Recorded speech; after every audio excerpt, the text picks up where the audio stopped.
Halo, Assalamualaikum warahmatullahi wabarakatuh. Selamat datang kembali di YouTube saya, Dion Ginanto. Dan pada kesempatan pagi hari ini atau pada kesempatan hari ini, saya akan membawakan sebuah materi yang berjudul Kepala Sekolah sebagai Instructional Leader.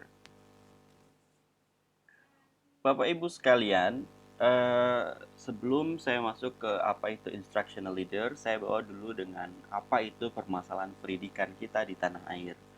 Menurut Mbak Najla Shihab, pendiri sekolah Cikal dan peneliti di PSPK Pusat Studi Kebijakan Pendidikan, eh, Pendidikan dan Kebijakan, beliau menyoroti ada tiga hal utama atau at least ada tiga permasalahan pendidikan di tanah air. Yang pertama yaitu akses pendidikan. Jadi masih ada banyak sekali siswa di Indonesia yang masih belum berkesempatan untuk bersekolah, masih belum menyelesaikan kewajiban pendidikan kita, wajib belajar 12 tahun karena adanya permasalahan-permasalahan ekonomi di keluarganya. Kemudian yang kedua, kualitas pendidikan. Jadi kualitas pendidikan di tanah air baik itu dari siswa, kemudian guru dan infrastruktur itu masih eh, atau masih ketinggalan dibanding dengan negara-negara yang lain. Kemudian faktor yang ketiga adanya kesenjangan. Kesenjangan di sini bahwa adanya for example atau contohnya ada kesenjangan Jawa dan Sumatera. Ada kesenjangan kota dan desa, ada kesenjangan kaya dan miskin. Jadi belum ada pemerataan pendidikan yang berarti di tanah air. Nah, Bapak Ibu sekalian dan teman-teman, eh, dari ketiga permasalahan pendidikan ini, saya akan membahas salah satu di antaranya, yaitu kualitas pendidikan. Jadi, seperti yang saya bilang tadi, bahwa guru, siswa, dan infrastruktur kita masih tertinggal dibanding dengan negara-negara berkembang atau negara maju. Mengapa demikian? Karena dari uji kompetensi yang guru lakukan, itu data yang terakhir, rata-rata baru mencapai 65. Skornya adalah 65. Pemerintah harapkan rata-rata skor uji kompetensi guru itu adalah 80. Jadi kita masih harus bekerja keras untuk memenuhi standar 80 yang diharapkan oleh pemerintah.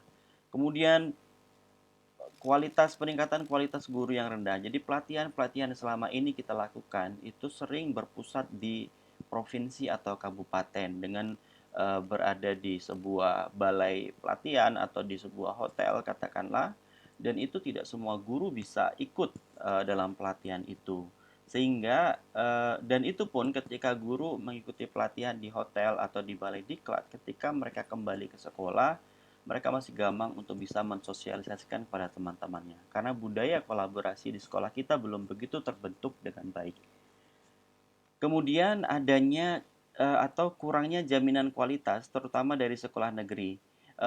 Mengapa saya katakan seperti ini? Karena Bapak Ibu boleh cek di sekolah-sekolah negeri, ketika guru masuk di kelas itu tidak ada pengawasan dari sekolah, tidak ada namanya evaluasi yang benar-benar serius dilakukan oleh pimpinan di sekolah seperti itu, sehingga terkesan adanya jaminan guru di sekolah negeri itu masih terkesan kurang. Jadi ini adalah kritik untuk kita semua dan juga termasuk bagi diri saya juga sebagai seorang guru, bahwa bagaimana ke depan kita bekerja ekstra keras supaya ketika siswa masuk di sekolah kita merasa mendapatkan jaminan mutu karena guru-gurunya selalu dievaluasi dan selalu mendapatkan peningkatan kualitas. Nah, sekarang siapa yang bisa menjamin kalau misalnya guru masuk di sekolah, di kelas, kemudian guru hanya memberikan catatan kepada siswa, kemudian guru menyuruh sekretaris untuk menyatat di papan tulis. Kemudian gurunya eh, duduk di depan, kemudian sambil megang handphone, atau gurunya pergi ke kantin atau kembali ke kantor untuk ngobrol. Kita tidak pernah tahu itu. Karena memang belum ada jaminan atau belum ada evaluasi yang menyeluruh dilakukan sekolah selama ini. Jadi mudah-mudahan uh, adanya menteri yang baru ini nanti akan dapat mengubah eh, apa namanya pola evaluasi guru di dalam kelas itu bisa pelan-pelan dilakukan. Kalau di sekolah swasta itu ada seperti itu, penjaminan mutu guru, kualitas guru. Setiap beberapa tahun sekali diadakan evaluasi, atau setiap beberapa bulan sekali diadakan evaluasi, atau setiap 1 tahun sekali diadakan perpanjangan kontrak dan lain sebagainya.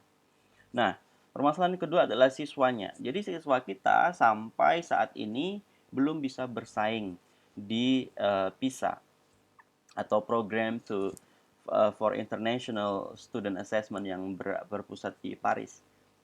Uh, jadi sampai sekarang di tahun 2018 terakhir itu nilai matematika itu masih 7 dari bawah, nilai membaca 6 dari bawah, dan nilai sains atau ilmu pengetahuan alamnya masih 9 dari bawah. Jadi kita masih dari dulu sampai sekarang kita masih terkesan berjalan di tempat. Kemudian yang terakhir, permasalahan di infrastruktur. Dari data BBS bahwa ruang kelas yang rusak di Indonesia, terutama di SD, mencapai 50%. Luar biasa sekali.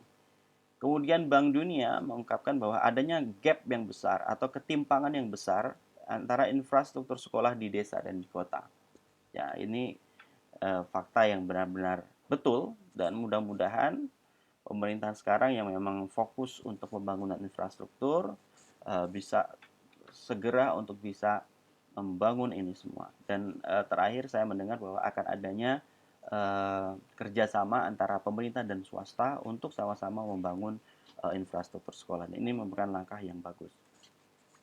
Nah, selanjutnya adalah dari permasalahan tersebut, pemerintah Indonesia selama ini hanya berfokus pada infrastruktur dan kurikulum. Nah, jadi dari permasalahan pendidikan itu,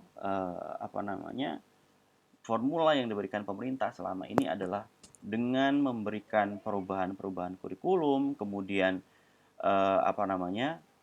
infrastruktur. Ini tidak mengapa, karena memang ya permasalahannya di situ. Tetapi ada satu yang terlupakan oleh pemerintah. Apa itu yang terlupakan?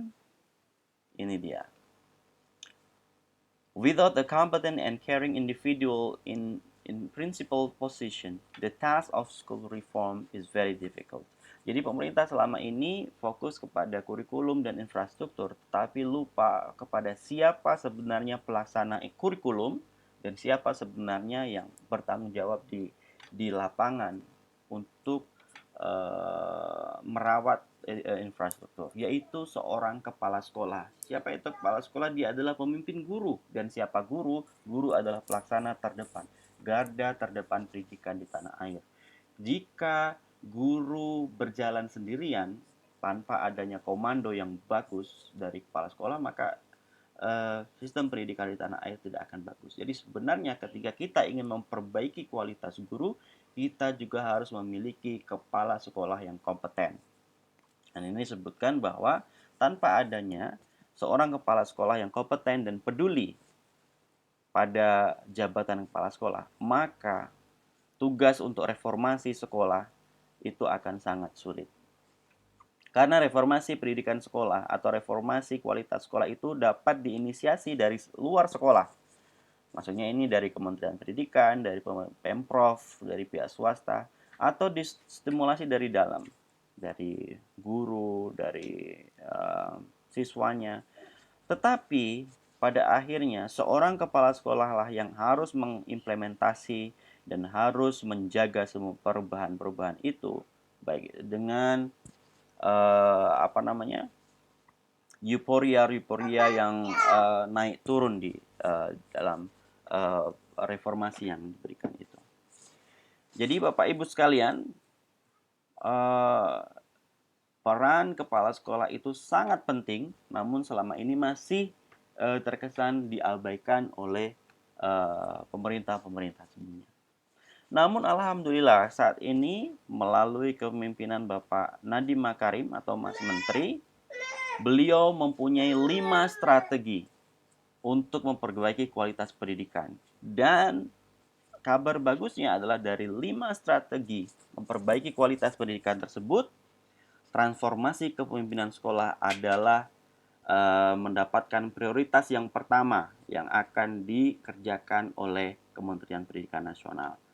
Dan karena ini memang sangat penting, karena ketika sekolah mempunyai guru-guru yang berkualitas, mempunyai guru-guru yang termotivasi dengan baik, mempunyai guru-guru yang mempunyai inovasi dengan baik, tetapi mereka mempunyai kepala sekolah yang tidak mampu menangkap inovasi mereka, tidak mampu menjembatani kemampuan dan kreativitas mereka, tidak bisa merangkul guru-guru untuk berkolaborasi, maka guru di sekolah itu merasa tidak akan bersemangat untuk berinovasi dan berkreativitas dalam sekolah. Maka transformasi kepala sekolah ini memang harus mendapatkan prioritas utama. Baik itu dari rekrutmen kepala sekolah yang selama ini terkesan politis, ya, saya mohon maaf karena memang faktanya demikian. Baik itu dalam prakteknya kepala sekolah itu diisi oleh mereka-mereka yang memang mohon maaf, memang harus ada reformasi yang benar-benar menyeluruh untuk apa namanya jabatan kepala sekolah ini, baik itu dari rekrutmen, kemudian pelatihan dan evaluasi itu memang benar-benar harus tepat menempatkan pemimpin sekolah, karena kita ini sedang mengurus masa depan tanah air, masa depan Indonesia, masa depan generasi muda Indonesia. Ketika kita salah menempatkan kepala sekolah di sebuah institusi pendidikan, maka resikonya adalah 10 tahun, 15 tahun, 25 tahun, hingga beberapa tahun ke depan, karena generasi ini yang akan memimpin Indonesia ke depan.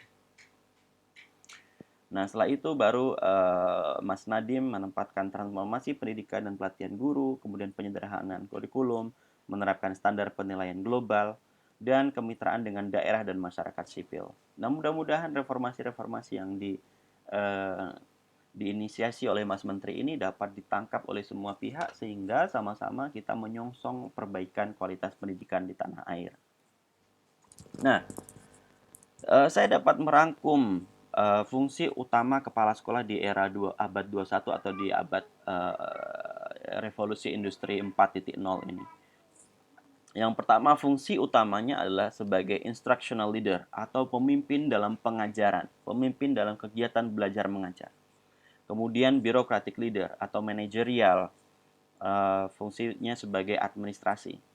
Kemudian adalah community leader atau pemimpin di komunitasnya. Komunitas di sekolah, komunitas di luar sekolah. Kalau komunitas di sekolah, dalam hal ini ada siswa, ada guru, ada tenaga kependidikan, ada kantin sekolah, ada tukang bersih-bersih sekolah. Semuanya di situ adalah komunitasnya. Kemudian di luar sekolah ada di sana pihak swasta, ada pihak pemerintah, ada masyarakat, dan ada guru yang harus kepala sekolah pimpin, kemudian bisa bersinergi bersama-sama untuk bisa mewujudkan sekolah yang bermutu. Nah, Bapak Ibu sekalian, dari ketiga fungsi utama kepala sekolah ini, pada kesempatan hari ini saya akan membahas pada instructional leader. Untuk bureaucratic leader dan community leader akan saya bahas pada presentasi yang berikutnya. Nah, instructional leader, menurut Whitehead, Bosch, dan Decker itu ada 4 komponen pokok yang kepala sekolah at least bisa lakukan, atau ini adalah standar minimum yang kepala sekolah harus lakukan ketika menjalankan fungsinya sebagai pemimpin kegiatan belajar mengajar. Yang pertama, kepala sekolah harus menjadi resource provider, meyakinkan bahwa guru dan siswa mempunyai resources, buku-buku di perpustakaan, kemudian akses internet di sekolah, apalagi di masa pandemi saat ini. Memang kepala sekolah harus memikirkan sampai hal-hal yang seperti itu. Bagaimana at least di sekolah mempunyai jaringan internet yang bisa untuk guru mengajar. Baru nanti mungkin bisa dievaluasi apakah dana BOS bisa dilakukan untuk bisa mendanai siswa dan guru untuk melakukan pembelajaran daring.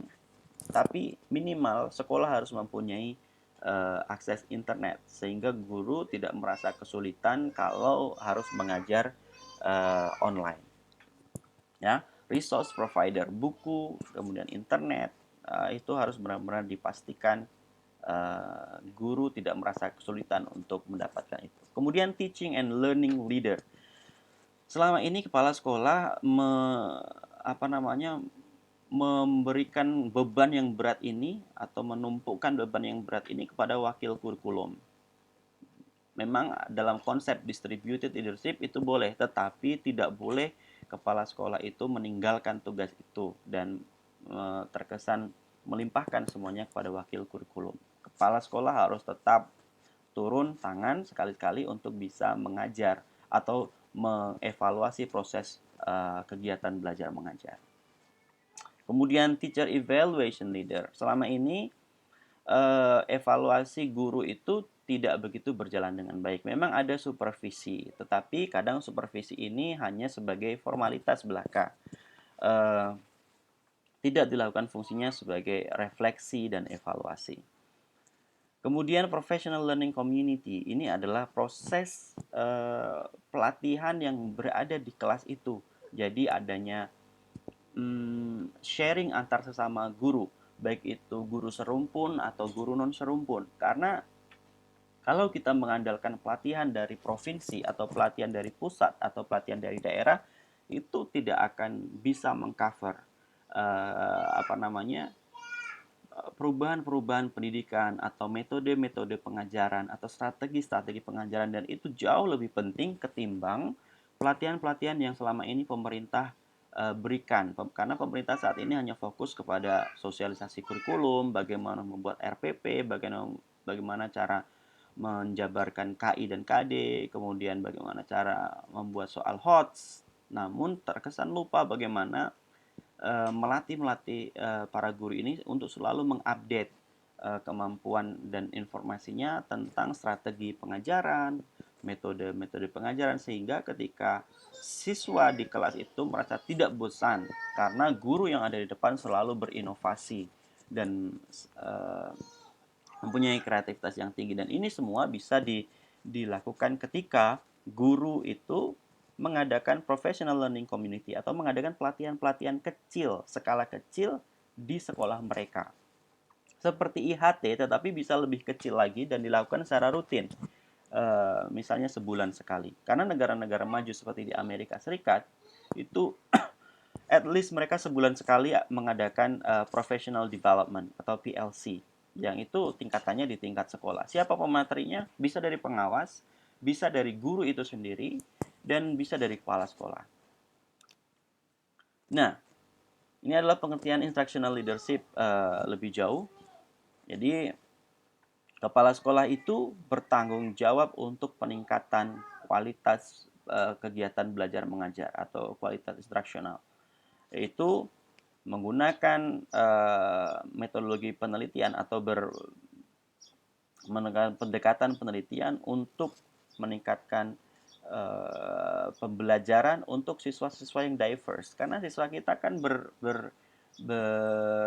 tidak sama begitu ya kemampuan mereka. Ada yang mereka cepat dalam menangkap, ada yang lambat, kemudian ada juga yang ya pendekatan-pendekatan yang itu tidak bisa dilakukan secara holistik gitu ya. Harus bukan holistik, maksudnya secara di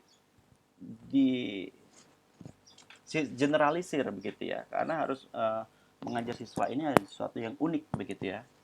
Harus kita benar-benar pintar untuk menyaksikan bahwa siswa ini cepat, siswa ini agak lambat, siswa yang ini sangat aktif, siswa yang masih pasif, diverse. Jadi harus ada pendekatan research base di situ, bukan berdasarkan asumsi-asumsi kepala sekolah.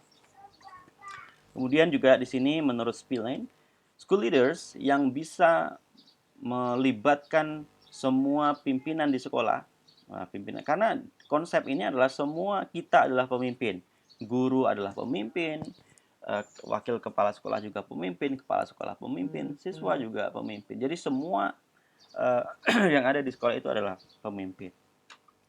Siapapun yang bisa merangkul pemimpin ini di sekolah supaya dapat terlibat aktif dalam kegiatan belajar mengajar itu telah dibuktikan sangat berhasil untuk meningkatkan prestasi siswa di sekolah. Jadi intinya adalah bagaimana kepala sekolah itu bisa menjadi inovator, bisa menjadi uh, seorang yang begitu kreatif sehingga bisa memimpin proses belajar mengajar ini dengan baik, memberikan kepercayaan yang penuh kepada guru-guru, memberikan evaluasi kepada guru, memberikan pelatihan-pelatihan kepada guru, memberikan semangat-semangat kepada siswa, dan sekali-sekali kunjungan di kelas untuk melihat proses belajar mengajar. Nah, ini adalah tugas kepala sekolah yang selama ini terkesan ter, ter, apa namanya terkesan tidak begitu dilaksanakan karena begitu fokusnya kepala sekolah kepada mengurus administrasi dan birokrasi di sekolah. Nah, Bapak Ibu sekalian, saya ingin bertanya, mana sebenarnya yang harus kita prioritaskan? Untuk memastikan bahwa siswa itu diajar atau untuk memastikan bahwa siswa itu belajar. Jadi memang dua-duanya ini berbeda, tetapi sebenarnya ada satu prioritas. Jadi sebenarnya at the end of the day, pada akhirnya ketika sekolah itu sudah siap, itu kita harus memastikan bahwa siswa belajar. Maksudnya apa? Kalau to ensure that students are taught, itu hanya sebatas bahwa kita memastikan bahwa guru itu tidak absen atau tidak sering bolos, atau tidak sering meninggalkan, tidak, intinya guru itu harus masuk ke sekolah dulu gitu ya, tidak sering alpa, tidak sering izin begitu ya. Nah, kalau yang kedua ini, bahwa kita harus memastikan bahwa siswa itu mendapatkan sesuatu dari dalam kelas gitu ya. Jadi kualitas guru harus dinaikkan, kemudian bagaimana standar pengajaran dalam kelas itu harus seperti yang diharapkan, kemudian evaluasi pengajaran itu juga ada, pelatihan guru juga ada kalau di sini. Namun pada prakteknya memang masih banyak sekolah yang dalam tahap ini. Jadi memang tahap kekurangan guru begitu ya. Kalau kekurangan guru, otomatis kepala sekolah harus pusing untuk mencari guru honorer gitu ya. Kalau guru honorer itu kan karena gajinya masih kecil, jadi kepala sekolah belum bisa memberikan penekanan untuk bisa aktif dan kreatif dalam kelas. Nah, Bapak Ibu sekalian, ini adalah tugas-tugas kepala sekolah sebagai instructional leader sebelum guru masuk dalam kelas. Nah, sebelumnya kepala sekolah dengan guru harus sesering mungkin untuk melakukan one-on-one meeting. One-on-one meeting ini adalah pertemuan 1 atau 4 mata kalau di Indonesia ya. Pertemuan 4 mata dengan guru. Dan ini masih sangat jarang dilakukan di sekolah. Bagaimana mungkin kepala sekolah bisa kenal atau mengenal gurunya ketika mereka tidak pernah ngobrol satu dengan guru-gurunya, tidak pernah ngobrol 4 mata dengan gurunya. Jadi dalam pertemuan 4 mata ini tidak harus formal ya. Pertemuannya memang harus informal, tetapi di dalamnya harus disisipi dengan menanyakan, kepala sekolah bisa menanyakan apa yang bisa saya bantu, kemudian apa yang bisa sekolah lakukan untuk bisa membantu Bapak dan Ibu guru dalam kelas, atau apa kendala Bapak dan Ibu guru dalam kelas, atau misalnya apa inovasi yang akan Bapak Ibu guru berikan untuk sekolah ini. Nah, dengan adanya ini, maka guru itu merasa tidak sendirian dia mengajar dalam kelas itu karena merasa ada seseorang yang memang care dengan mereka.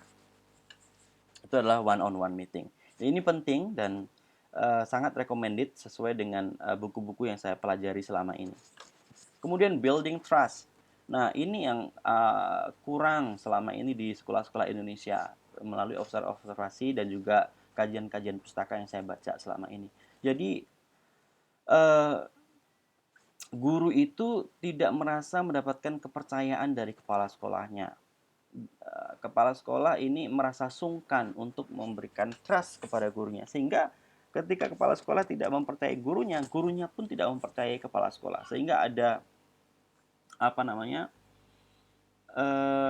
emosi saling tidak percaya begitu ya. Dan ini semua trust ini tidak terbangun karena tidak ada komunikasi antara guru dan kepala sekolah. Komunikasinya tidak berjalan dengan baik. Nah, komunikasi yang baik itu salah satunya dapat dibangun dengan ketika adanya one on one meeting yang dilakukan tentunya secara kontinu, bukan hanya sekali dalam seumur hidup.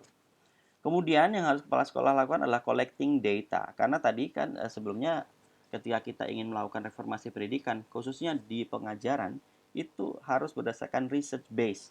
Ya, jadi kepala sekolah harus mengumpulkan data-data itu, bagaimana apa kelebihan dan kekurangan seorang guru, kemudian apa kelebihan dan kekurangan dalam kelas, apa resource-resource yang dibutuhkan, kemudian berapa jumlah siswa, misalnya berapa jumlah siswa yang dari keluarga yang kurang mampu, kemudian berapa jumlah siswa yang mempunyai buku-buku penunjang, mempunyai akses internet dan sebagainya. Itu kepala sekolah harus mempunyai data itu, begitu loh.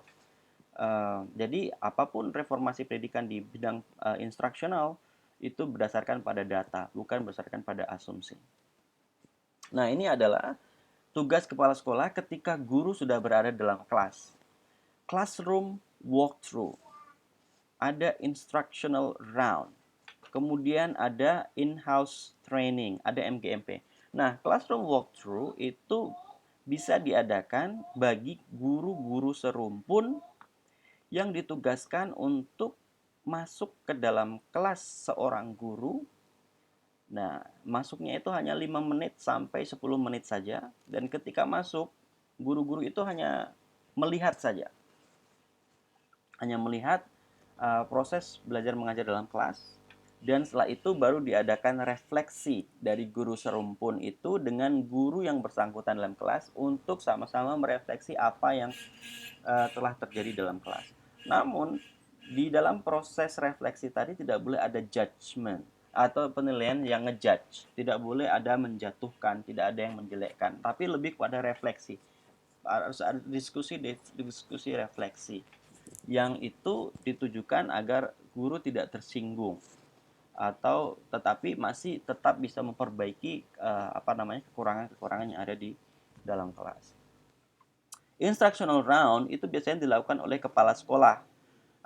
Kepala sekolah atau wakil kepala sekolah ini hanya satu orang saja yang masuk dalam kelas, dan ketika masuk itu tidak boleh dijanjikan, harus aksidental. Tiba-tiba kepala sekolah masuk atau tiba-tiba wakil kepala sekolah masuk, kemudian 5 menit melihat apa yang sedang terjadi, dan setelah itu diadakan one on one meeting untuk refleksi lagi. Nah, ini adalah tugas kepala sekolah atau wakil kepala sekolah. In-house training ini yang selama ini sudah dilakukan. Namun in-house training ini kan terbatas karena dia ketika kita melakukan in-house training itu harus ada fundingnya, karena harus otomatis kalau pelatihan dalam kelas dalam skala di pelatihan guru di sekolah itu kan minimal harus ada konsumsi, ya kan, harus ada pematerinya. Nah, jadi ini kurang efektif, sudah terjadi tapi tidak ada kontinuitas karena yaitu tadi tergantung kepada dana.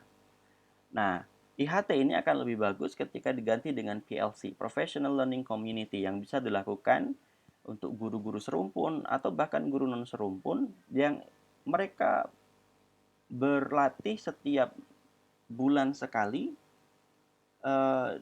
dan ketika ini pelatihan dalam skala kecil, mereka bisa membawa makanan sendiri-sendiri untuk nanti bisa berbagi atau bertukar makanan gitu ya. Kemudian ada MGMP. Ya, MGMP ini harus dipastikan oleh kepala sekolah sekali-sekali ketika ada MGMP di sekolah mereka, kepala sekolah harus bisa turun dan at least berkomunikasi dengan guru-guru yang sedang melakukan musyawarah di sekolahnya, gitu ya. Nah, insya Allah ketika proses ini dilakukan, itu uh, quality insurance atau apa namanya, penjaminan mutu guru untuk siswa dan orang tua itu insya Allah akan terjamin. Ketika sudah ada classroom walkthrough, ada instructional round, apa itu in-house training, dan apa itu MGMP dan PLC itu bisa dilaksanakan dengan baik, insya Allah kualitas guru akan semakin naik. Nah, ini adalah kegiatan after.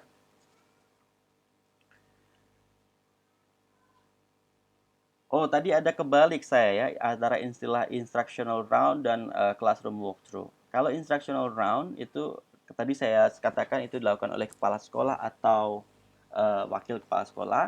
Namun instructional round itu sebenarnya adalah dilakukan oleh guru serumpun, ya. Tapi untuk apa itu instructional round dan apa itu walkthrough lebih spesifik, insya Allah nanti akan saya buatkan lagi videonya. Karena ini suatu hal yang penting dan kalau bisa dilakukan di sekolah-sekolah ke depannya. Jadi instructional round itu saya ulang lagi adalah ketika seorang guru serumpun itu tentu sudah berkoordinasi dengan PLC sebelumnya atau ketika mereka sudah bertemu di pelatihan-pelatihan sebelumnya, mereka bersepakat untuk mengunjungi kelas seorang guru untuk melakukan evaluasi tadi ya, atau untuk melakukan pembelajaran, melihat praktek baik apa yang bisa mereka tiru untuk di kelas ya. Jadi kemudian setelah itu mereka mengadakan refleksi.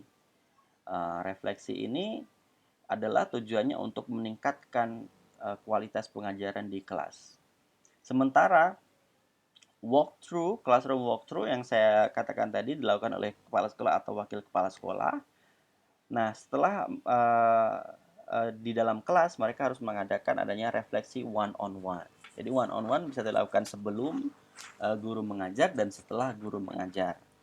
Dan sekali lagi ketika guru mengadakan classroom walkthrough dan juga instructional round, itu tidak boleh bertanya dalam kelas atau tidak boleh adanya komunikasi dalam kelas. Pokoknya masuk diam-diam saja. Jadi tidak mengganggu proses belajar mengajar di kelas. Nah, ini juga sangat penting harus dikerjakan nih. Karena quality insurance itu adalah harus berdasarkan research. Jadi, kepala sekolah harus membuat minimal 1 semester sekali survei kepuasan terhadap guru. Jadi, angket ini diberikan ke siswa. Atau kalau ini kita ingin ramah lingkungan, kita bisa menggunakan angket itu melalui Google Survey.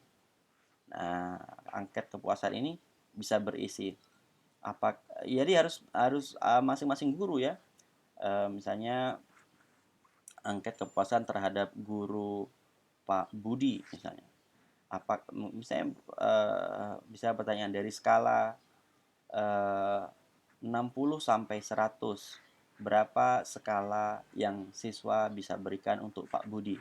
Kemudian apakah siswa sekalian sudah merasa puas dengan sistem pengajaran Pak Budi misalnya, atau apa yang harus ditingkatkan, atau apa yang harus dipertahankan dari gaya pengajaran Pak Budi. Ya, jadi intinya adalah kita ingin mendengar dari siswa tentang kualitas guru kita. Jadi selama ini kan tidak pernah dilakukan angket-angket terutama di sekolah negeri ya. Sehingga guru yang mengajar itu merasa oh sudah baik karena tidak ada input atau tidak ada koreksi yang diberikan langsung dari siswanya, yang notabene siswa itu adalah sebagai konsumen kita. Bapak Ibu sekalian, jadi itu yang bisa saya berikan pada kesempatan hari ini. Ini adalah alamat Instagram saya. Silakan untuk bagi Bapak Ibu yang punya Instagram untuk bisa follow. Ini adalah Twitter saya dan ini adalah Facebook saya dan YouTube saya yang seperti Bapak Ibu lihat sama ini. Bagi Bapak Ibu yang belum subscribe, silakan subscribe karena saya insya Allah akan secara kontinu memberikan video-video tentang kepala sekolah atau pengajaran. Jadi intinya apa yang saya sampaikan pagi hari ini adalah bukan untuk memberikan atau bukan untuk menjatuhkan guru dan kepala sekolah, tetapi apa yang saya sampaikan selama ini adalah berdasarkan kajian-kajian pustaka yang selama ini saya pelajari, baik itu di ketika saya belajar master di Michigan State University dan juga ketika saya belajar doktoral di Michigan State University. dan jurusan saya adalah jurusan Educational Leadership atau kepemimpinan sekolah. Jadi selama ini saya mempelajari itu selama 6 tahun, dan juga ketika saya pulang dari Amerika saya kembali mengajar di sekolah, sehingga saya memadukan antara kajian teori dan juga kajian observasi yang selama ini saya lakukan di sekolah, baik di sekolah saya maupun di sekolah-sekolah yang lain, sehingga eh, apa yang saya bicarakan atau apa yang saya presentasikan adalah murni untuk kita sama-sama ke depan bisa memperbaiki kualitas sekolah kita. Jadi sama-sama kita membantu pemerintah, pemerintah membantu kita, sehingga kita insya Allah akan mewujudkan pendidikan yang minimal kita bisa bersaing dengan negara tetangga kita di Singapura, Malaysia, atau Thailand yang sudah terlebih dahulu mendahului kita. Baik, Bapak Ibu sekalian, terima kasih atas perhatiannya dan saya akhiri. Wabillahi taufik wal hidayah. Wassalamualaikum warahmatullahi wabarakatuh.